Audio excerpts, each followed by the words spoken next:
Hola a todos, soy Francisco Vázquez, profesor de la Universidad Autónoma de Madrid y coordinador del programa de doctorado en Economía y Gestión de la Innovación. Os quiero mostrar la utilidad de la formulación matemática en la investigación en economía a través de tres ejemplos, cada uno de ellos representando un potencial enfoque metodológico. El primer ejemplo está basado en un trabajo publicado en el Journal of Bioeconomics en 2011. Este trabajo emplea una metodología teórica para estudiar el efecto de la piratería sobre la difusión de innovaciones. Para ello se considera un escenario lo más simple posible, en este caso un determinado mercado, por ejemplo el mercado musical o el cinematográfico. En ausencia de piratería se supone que estos mercados se comportan como poblaciones de productos. La formulación más simple, llamado modelo de Malthus, asume una tasa de crecimiento constante y se escribe matemáticamente de la siguiente forma. Si x punto representa la derivada de x, por lo que mide el crecimiento de la población x, entonces x punto partido por x, esta parte de aquí, representa la tasa de crecimiento de esa población. Y la ecuación de Malthus viene dada por x punto partido por x igual a una cierta constante a. Este modelo produce un crecimiento ilimitado de la población x, como puede observarse en la curva en rojo de la gráfica. Crecimiento ilimitado exponencial.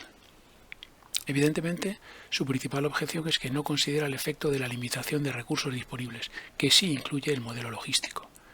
En el modelo logístico, la tasa de crecimiento disminuye con el tamaño de la población, de manera proporcional a los recursos disponibles, dados por n-x, siendo n la capacidad máxima de soporte.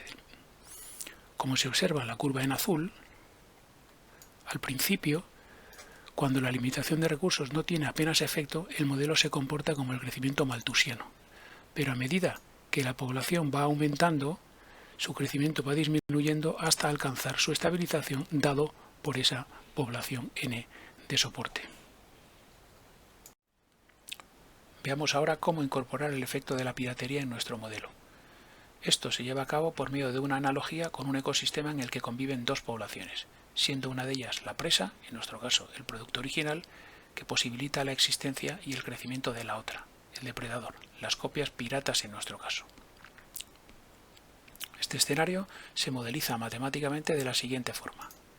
Por un lado, la tasa de crecimiento de la población de presas, es decir, la población de originales, dada por la ecuación logística en ausencia de depredadores, en ausencia de piratería, esta expresión de aquí, esta ecuación logística, esa tasa de crecimiento, se ve reducida proporcionalmente con el tamaño de la población de depredadores, menos b por i. Por otro lado, la población de depredadores, de copias pirata en nuestro caso, decrecería a tasa constante menos c en ausencia de presas, en ausencia de originales a los que copiar. Pero esa tasa de decrecimiento aumenta proporcionalmente con el tamaño de la población de presas, más d por x. En consecuencia, se tiene el sistema de ecuaciones que aparecen en pantalla y que describen la evolución temporal del número de originales y de copias piratas que hay en el mercado en cada instante. Se puede comprobar que las soluciones de este sistema tienden a un estado de equilibrio, dado por los valores en donde x e y se hacen constantes. Eso implica entonces que sus derivadas, la derivada de x y la derivada de y, x punto, y punto, deben de anularse y en consecuencia esos valores de equilibrio se obtienen al igualar a cero esta expresión y esta expresión de aquí. Se obtiene entonces que los valores de x e y dados a la derecha, estos valores de aquí, representan la población a largo plazo de originales y de copias pirata que existirían en el mercado. Consideramos ahora dos diferentes estrategias antipiratería. La primera de ellas está basada, es una política pública basada en poner impuestos sobre los soportes de grabación de las copias.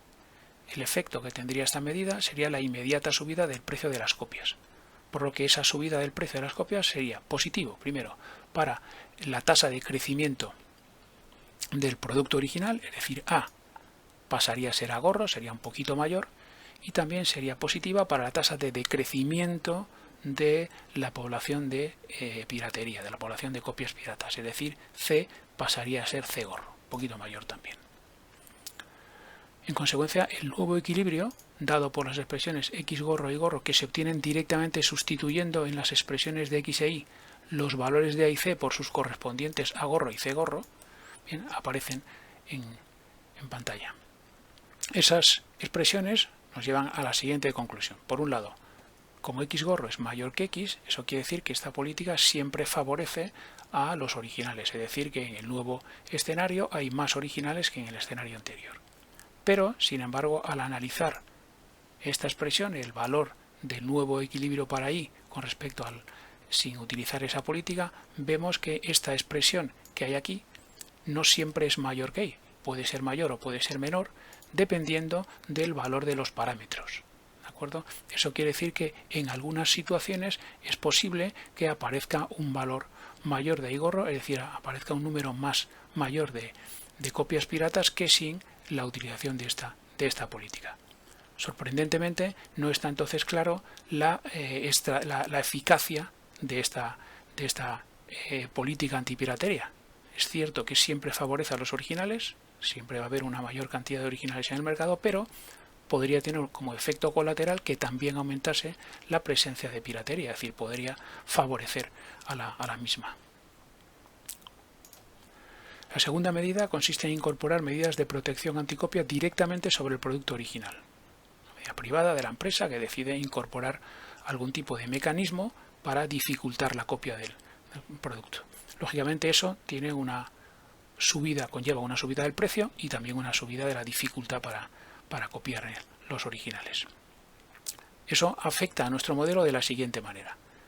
Primero, negativamente a la tasa de crecimiento del producto original, dado que sube el precio, A pasaría a ser A barra, un valor un poquito menor, y también afecta negativamente, haría que la tasa de decrecimiento de las copias también aumentase, porque se aumenta la dificultad para generar esas copias, la dificultad de copiar los originales, con lo cual C pasaría a C, será C barra. El resultante nuevo equilibrio dado por x barra y barra, que se obtiene igual que el anterior, sustituyendo en las expresiones de x e y los valores de a y c por los correspondientes a barra y c barra, aparecen aquí. Bien, aquí, como se ve en ambos casos, tanto en x como en y, sí que se cumple, digamos, el objetivo de la política antipiratería que se perseguía. Por un lado, x barra siempre va a ser mayor que x, es decir, siempre va a haber en el mercado más originales que sin la utilización de esa política. Por otro lado, y barra es menor que y, es decir, siempre se va a producir una disminución del número de copias piratas, es decir, sí que tiene como efecto seguro la reducción del tamaño de la piratería en el mercado.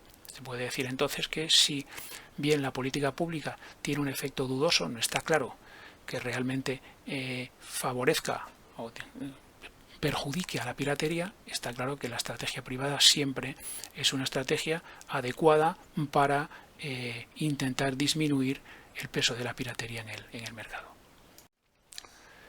Dado que la protección anticopia parece una adecuada estrategia, nos planteamos ahora cuánto estaría dispuesta a invertir en ella una empresa productora de originales. Si el precio de los originales se fija con un margen M sobre el coste de producción, sus beneficios serían de M por sus ventas, dados por X barra. Es decir, esta parte de aquí representan los beneficios de la empresa dados por M y el valor de X barra que hemos obtenido anteriormente.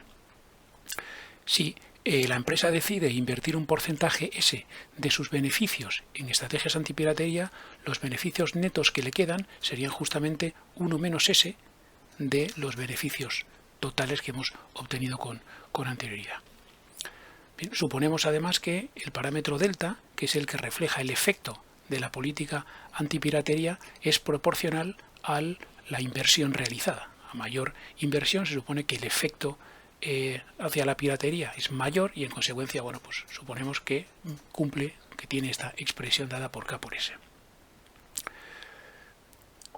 Consecuencia, lo que se trataría ahora sería de determinar cuál es el valor S óptimo, es decir, qué porcentaje de los beneficios invertir en esta estrategia antipiratería que hemos visto que es efectiva en términos de que aumenta la población de originales y adicionalmente, paralelamente, disminuye la población de copias piratas. Eso se lleva a cabo simplemente optimizando, maximizando la función de beneficios neto anterior. Bastaría con derivar esa expresión e igualar a 0 para obtener el valor máximo, que es justamente este valor que aparece aquí dado por S estrella. K menos C partido por 2K. Se obtiene entonces lo siguiente. Primero, si K es menor o igual que C, ese valor S estrella sería un valor negativo y en consecuencia la optimización nos llevaría a elegir como valor de elección el valor S estrella igual a 0. Por otro lado, si K es mayor que C, tenemos este valor óptimo del porcentaje de los beneficios, que es un valor siempre que está entre 0 y 1,5, y que al sustituir esa expresión S en los valores, en el parámetro delta, nos daría el valor de X barra e Y barra asociados a esta política, a esta estrategia antipiratería. Se obtienen así entonces dos interesantes resultados.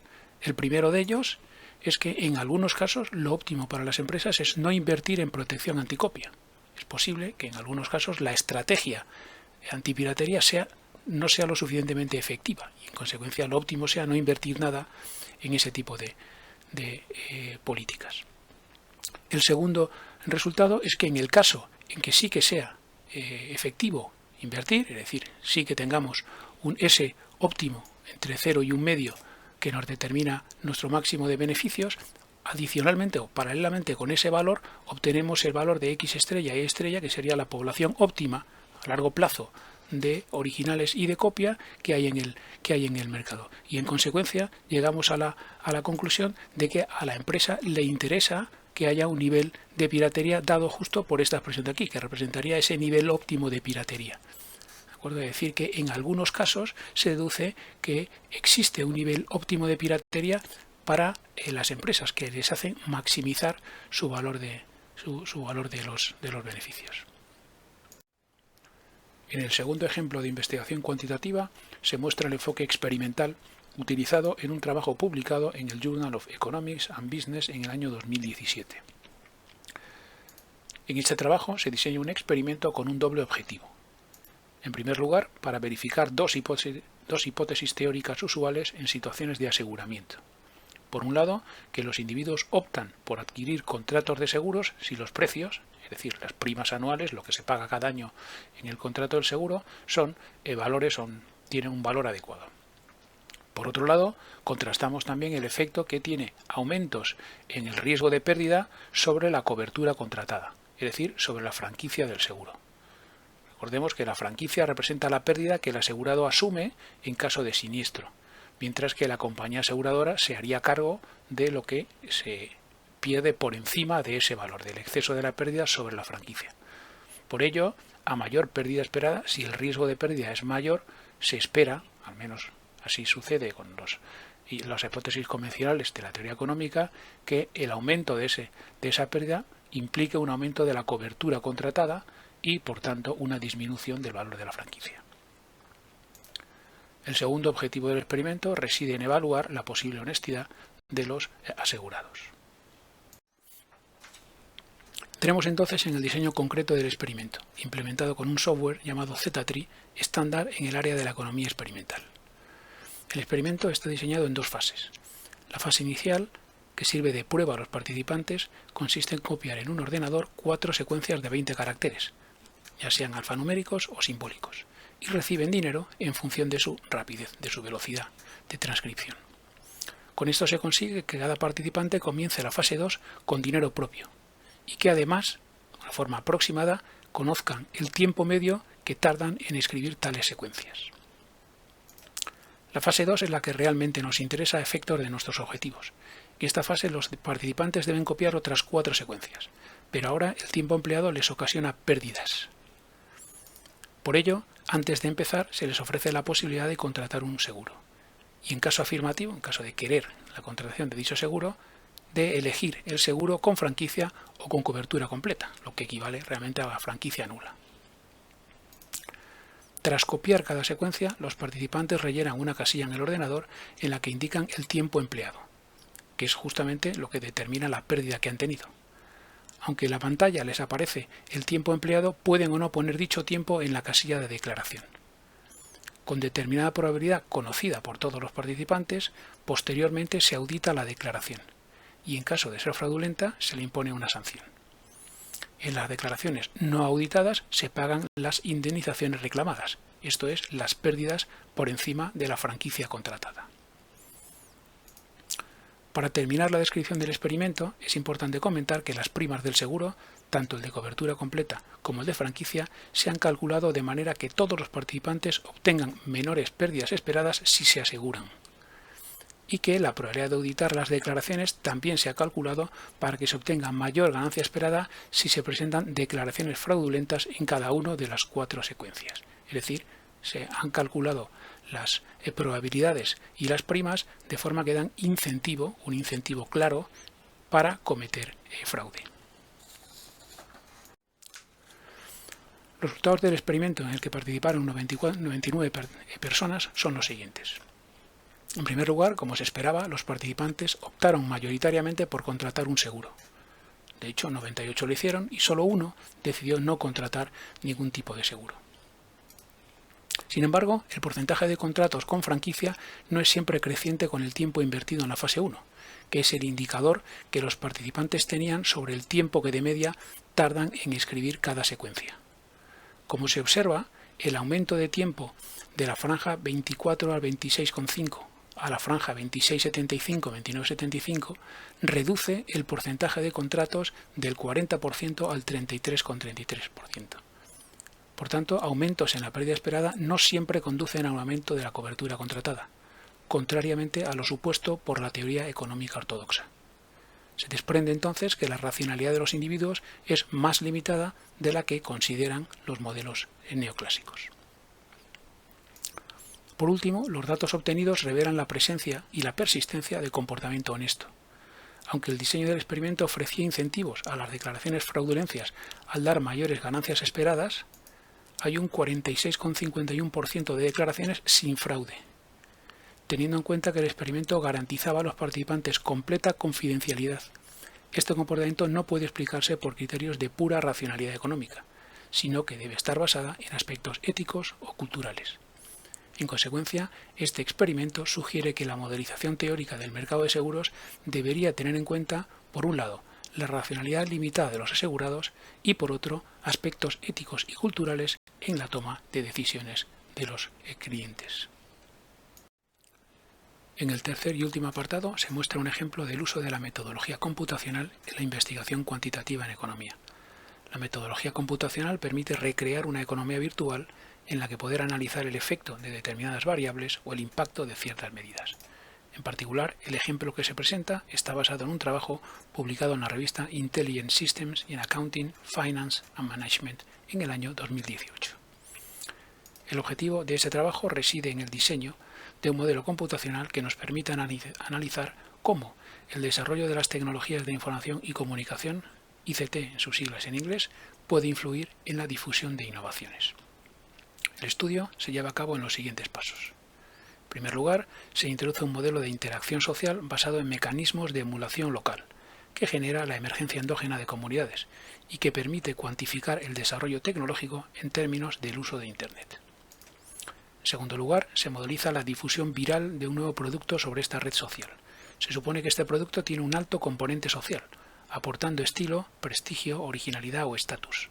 En el lenguaje económico se dice que el producto es posicional, y su grado de posicionalidad revela la importancia de su componente social. Finalmente, se consideran distintas estrategias de lanzamiento de la innovación y se compara la eficiencia de las mismas. Comenzamos con la modelización del modelo de interacción social. Se consideran n mayúscula individuos caracterizados por un vector con n componentes, cada una de las cuales representa los gustos u opiniones sobre alguna característica concreta. Por ejemplo, la proporción diaria de tiempo dedicado a la lectura, a practicar deporte o a ver la televisión. Los individuos pueden interaccionar emulando los gustos u opiniones de sus vecinos. Esta emulación se produce con cierta probabilidad que depende de un parámetro alfa que mide el grado de localidad, este parámetro de aquí. Así, un mayor valor de alfa provoca una menor probabilidad de interacción, lo que implica que la emulación es más local y que se genere un mayor número de comunidades. En caso de interacción entre dos individuos, sus respectivas posiciones se aproximan entre sí, ese proceso de emulación, de manera que el que tiene más conexiones, mayor visibilidad social, tiene mayor poder de atracción. Aquí el parámetro beta, este parámetro que aparece aquí, mide la intensidad de la emulación y afecta básicamente a la velocidad en el proceso en la creación de comunidades. Por último, el modelo también contempla la posibilidad de que los individuos con cierta probabilidad P decidan cambiar su posición, sus gustos, por razones distintas de la interacción social. Ahora, en paralelo con la evolución de la red social, se introduce la difusión de una innovación. Así, en caso de interacción entre dos individuos, también se considera que con cierta probabilidad A se emula la intención de compra del nuevo producto. El parámetro A mide el grado de posicionalidad del producto, de manera que a mayor posicionalidad, mayor capacidad de seducción. Por último, se considera que los individuos pueden decidir, tras el proceso de interacción social, abandonar la intención de compra con una probabilidad B. En esta imagen se aprecia el funcionamiento del modelo. Inicialmente, los individuos están distribuidos aleatoriamente en el espacio de características, la gráfica de la izquierda. Los puntos azules representan individuos que no compran el nuevo producto y los segmentos amarillos las interacciones entre ellos. A medida que pasa el tiempo, los individuos se van agrupando en comunidades y los compradores del nuevo producto, representados por puntos rojos, paulatinamente van aumentando, como se observa en la gráfica de la derecha, en la que se observa que aparecen 1, 2, 3, 4, 5, 6 comunidades y en cada una de ellas hay individuos que deciden, están comprando el producto, puntos rojos, y hay individuos que no compran ese producto, que estarían representados por los puntos azules. Una vez implementado, se procede a la estimación de los parámetros del modelo de interacción social. Para ello se utilizan los datos de la encuesta social del año 2007 del Instituto de Estadística de Andalucía, que incluía preguntas sobre opiniones y sobre el uso de Internet.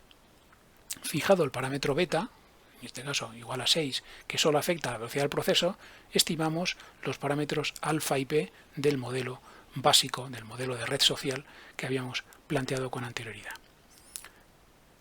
Los resultados aparecen en esta tabla diferenciados por 3 grupos de individuos: los formados por los que nunca utilizan Internet, que ocasionalmente utilizan Internet o que utilizan Internet de una manera frecuente. Bien. Y también los clasificamos en términos de edades porque esa utilización de Internet quizás es relativa a sus experiencias en términos de uso de esa plataforma. En cualquier caso, lo que se observa es que a medida que aumenta el uso de Internet, el parámetro alfa en todos los casos disminuye y el parámetro P en todos los casos aumenta. ¿De acuerdo? Se observa entonces en todas las situaciones que un mayor uso de las tecnologías de la información, al disminuir el valor de alfa, hace que se reduzca el grado de localidad, de manera que la interacción es más global. Y además, al utilizar esas plataformas de comunicación globales, permiten tener mayor probabilidad de escapar de la presión social y de acceder a formación independiente, con lo cual explicaría ese incremento en el parámetro P. ¿De acuerdo? Está en cada uno de los casos, se observa entonces ese efecto doble: el aumento del uso de Internet, lo que sería lo que para nosotros de alguna forma va a representar el grado de desarrollo tecnológico de esa sociedad, va ligado a una disminución del parámetro alfa, es decir, a una mayor globalidad en las conexiones, en las interacciones entre los individuos, y a un mayor valor del parámetro P, es decir, a una mayor probabilidad de acceder a información independiente que permita tomar decisiones fuera de las dinámicas sociales. El proceso de difusión del nuevo producto en la red social se muestra en la figura que aparece en pantalla para distintos valores de alfa. Como se observa, menores valores del parámetro alfa producen una mayor velocidad de difusión, es decir, un menor tiempo de adopción de la innovación. Por tanto, como era de esperar, un mayor desarrollo de ICT, de las tecnologías de la información, medido en nuestro caso por un mayor uso de Internet, es decir, por un menor valor de alfa, siempre tiene un efecto positivo en la difusión de innovaciones. Por último, analizamos 4 distintas estrategias de lanzamiento del nuevo producto: ofrecerlo a un porcentaje de la población de manera aleatoria, a un porcentaje de los integrantes de la comunidad más grande, a un porcentaje de los integrantes de comunidades grandes o a un porcentaje de los individuos más conectados, socialmente más visibles. Como se desprende de la gráfica, los tiempos de adopción de las estrategias son muy similares para valores bajos de alfa. En esta zona de aquí, en donde alfa está entre 10 y 15, prácticamente las curvas son indistinguibles con independencia de la estrategia de lanzamiento del producto. Y eso sucede no solamente con la gráfica que observamos aquí referenciado a los tiempos de adopción, sino también con la gráfica de las tasas de penetración de ese nuevo producto, las tasas de penetración de la innovación. En consecuencia, se obtiene un resultado bastante sorprendente. Aunque a mayor desarrollo de las tecnologías de información, los tiempos de adopción se acortan, como hemos visto en la gráfica de arriba, las estrategias de lanzamiento tienen cada vez menor relevancia, pues no cambian sustancialmente ni los tiempos de adopción ni las tasas de penetración. Así pues, se concluye que los aumentos en ICT reducen la utilidad de llevar a cabo análisis de mercado para decidir el tipo de campaña de lanzamiento, por lo que en particular reducen la utilidad del uso de técnicas de Big Data para lanzar el nuevo producto. En definitiva, el aumento del nivel de desarrollo en tecnologías de la información favorece la interacción social, lo que tiene un doble efecto.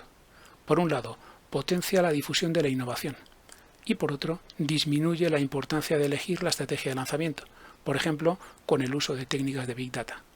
Paradójicamente, el desarrollo de las tecnologías de la información disminuye el coste del uso de técnicas de Big Data, pero a su vez disminuye la eficiencia de las mismas. Así, por ejemplo, sería más provechoso su uso en un país como puede ser Eritrea, que ocupa el último lugar en el ranking de desarrollo en ICT en el año 2017, que en Islandia, que justamente encabeza dicha lista. Bueno, esto ha sido todo.